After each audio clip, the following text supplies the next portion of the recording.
All right, for more perspective, we bring in Brian Boucher from Tampa. Brian, I'm going to go big picture in a moment, but let's start with this game itself.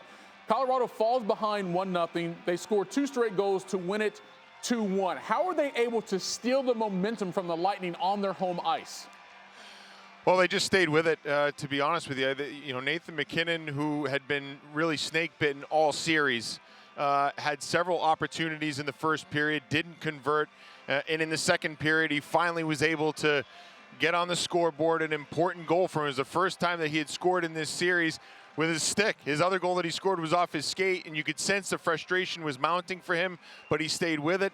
Eventually made a heck of a play on the game-winning goal by Arturi Lehkonen, as MacKinnon was able to get it over to him on a kind of a broken play. But at the end of the day, the Avalanche on the road, very businesslike, didn't get ahead of themselves, and eventually were able to win this hockey game. So you got to give credit where credit's due.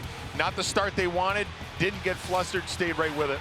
Yeah, the 10th time they came back to win a game in the postseason that ties an NHL record. But they're 4-0 in this postseason to get this cup on the road in series-clinching games. Speak to what it takes from a hockey squad to be able to accomplish that. It seems remarkable, but honestly, in often cases, I felt it was easier to play on the road.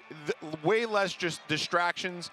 You're with your teammates, you're in the hotel, your preparation is all about the game day, and oftentimes it can be easier. I feel like it was a blessing in disguise for them. They were not the same team in Game 5. It looked like they were nervous. It looked like they were looking too far ahead of themselves.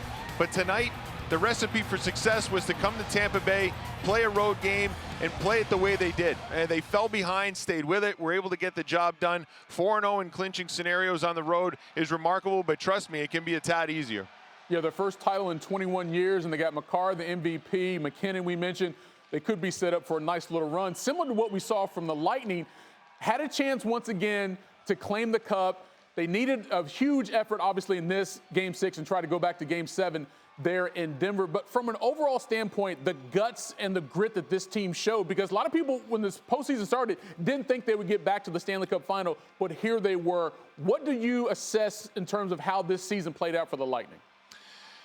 Remarkable. It really is. I mean, I think a lot of people doubted them because of the hard miles that they had on their squad. Some key players that, had played some big games. Andre Vasilevsky, terrific in goal once again, who had played a lot of big games. And you just have to say at some point you're going to fall short in situations like that. I think a lot of people around the National Hockey League had immense respect for this Tampa Bay Lightning team, but they just recognize how difficult it is to get to this situation once again. The fact that they were able to get to within 2 wins of winning their 3rd straight Stanley Cup, to me, is an incredible achievement in today's salary cap era. I know we talk about dynasties and teams that have won 4 in a row in decades past.